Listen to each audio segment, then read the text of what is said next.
It's number 53. The wise leader understands that careful and honest, very open reflection will solve most problems. And I told you a little bit about this before I hinted towards it. A man alone in a room by himself can solve most problems. What does that mean?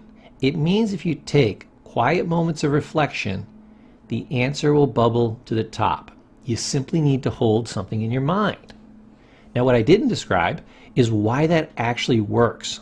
This is your bonus tip. You are actually hardwired to solve things this way. You have a structure, a physical structure in your brain.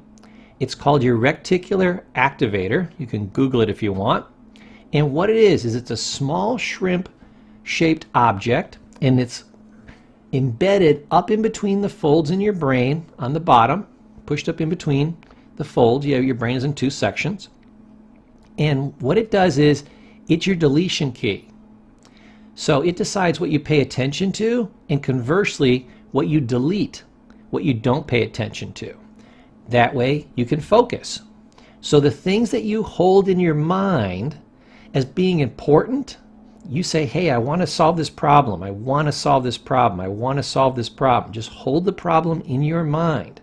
Desire a solution. And if you do that long enough, it will trigger the reticular activator. The reticular activator will go through your conscious mind and even into your unconscious mind and try to float an answer to the top for you. If it can't, it will continue working unconsciously in the background because it's an automated system. It works automatically, and it will continue to try to come up with that solution, to try to force it out of the unconscious, because that's where it's usually hidden, and bring it to the surface somehow as an intuition, as a gut feeling, or just an idea that pops into your head out of the blue.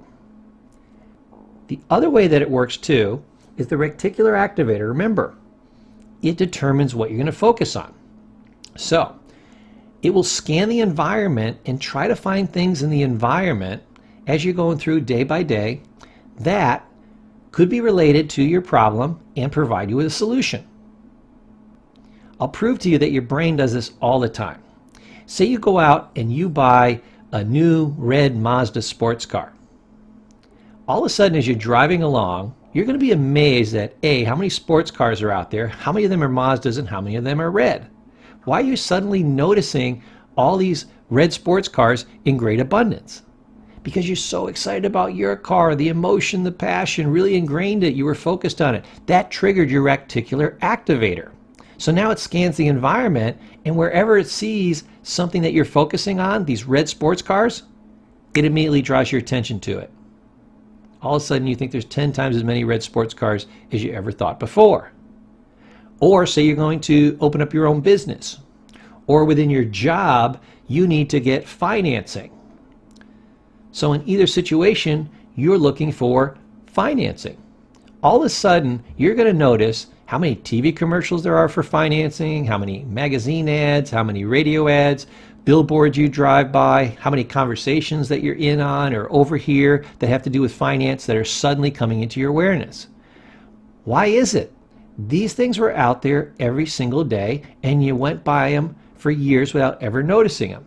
It's because you triggered your reticular activator, and your activator is saying, hey, look over here, listen over here, pay attention over here, and suddenly these things come into your awareness. So this is one of the reasons why if you focus on a problem for a while and then let it go, you can come up with the answer very quickly, right there on the spot, or shortly thereafter, the answer will seem to almost magically appear. A lot of people think this is mysticism. It isn't. It's your reticular activator. Now you know that. You have new understanding, you have new wisdom, and an entirely new strategy to utilize your reticular activator. I'm going to give you another bonus technique that you can use. One of the main functions of the human brain is to ask and answer questions. Primary question you're always asking is, what does this mean and what do I need to do about it? So you can actually ask yourself certain questions that will focus your mind, all parts of your mind, including your reticular activator, and almost force a solution. If you said, hey, We've got too many people that are leaving the company. You can do something that we call in therapy sentence stem completion. What I do is I say part of the sentence and then you finish the second half. So you start out a sentence stem like, what are 3 things that I could do that would increase employee retention in the next month? And then you fill in the blank. What's thing number 1, thing number 2, thing number 3? Or even simpler one.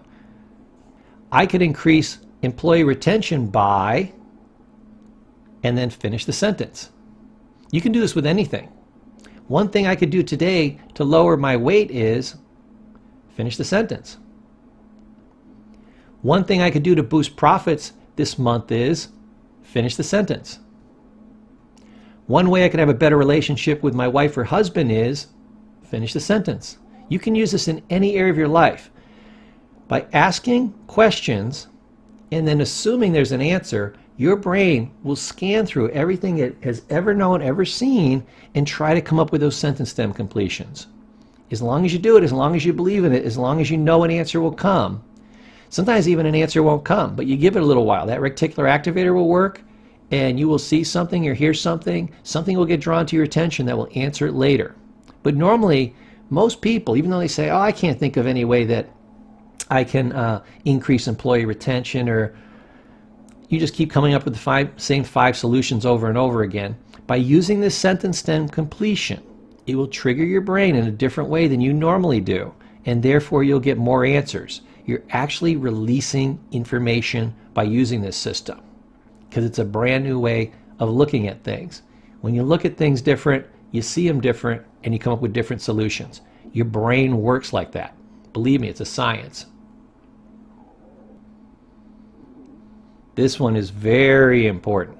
The wise leader understands the impact of ego on self and others. Let me define what ego is. Ego is a false sense of yourself that you defend. Everybody has a persona. Persona comes from the Latin word literally meaning theater mask. Your ego, your persona are the same thing. It's a social mask that you wear. And you don't even have one of them. You have multiple masks that you wear. You act one way when you're in front of your boss. You act one way when you're in front of your employees, and you act another way when you're with your coworkers.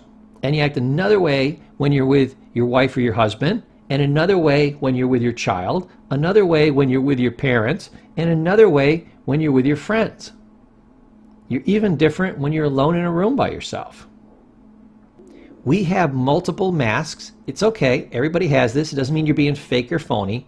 A mask or an ego is something that you present to society so you can present yourself in the best light for that situation. It's very adaptive, it's very functional, and it helps everybody to understand the simplest version of you. Task specific. So it's actually a very functional thing that you do. Now, where people sometimes get lost is they start to think that these egos, these personas, these false selves are actually them. And they start defending them.